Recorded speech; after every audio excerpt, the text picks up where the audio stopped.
vous avez tous reçu normalement un sondage quand vous vous êtes inscrit à ce live, où on s'est permis de vous poser quelques questions plutôt discrètes sur ce que vous pensez de l'IA générative et quels sont notamment pour vous les atouts. J'ai pris vos réponses ici et pour m'amuser un peu, je lui ai demandé d'extraire les réponses les plus atypiques. Dans un premier temps, il m'en a sorti 4. Alors peut-être que celui qui a répondu à ça est dans la salle aujourd'hui, vous n'êtes pas obligé de vous dénoncer. Donc la première, ça a été moins de travail, l'IA le fera à ma place. Et là, ChatGPT qui nous dit que cette réponse reflète un souhait amusant de déléguer complètement les tâches à l'IA. Donc il est quand même quelque part incapable d'interpréter les choses qu'on lui remonte. Un autre qui a clairement dit: je n'y comprends rien, mais je veux apprendre. Donc là, ChatGPT nous dit qu'il a identifié de l'autodérision dans cette réponse.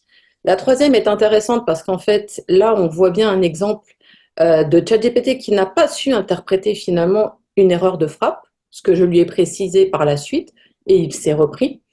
Et ce qui est très intéressant, c'est qu'en fait, il a été capable d'avoir une certaine sensibilité et de dire que ses réponses ajoutent un peu de légèreté à l'analyse et à la perception sur l'IA.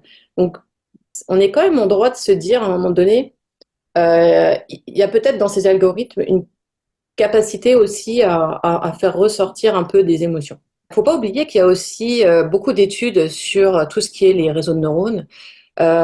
Et je ne suis pas certaine que demain, on ne soit pas capable de reproduire de façon assez fine les façons de penser de telle manière à ce que demain, on puisse vraiment dire que l'IA réfléchisse et apprenne.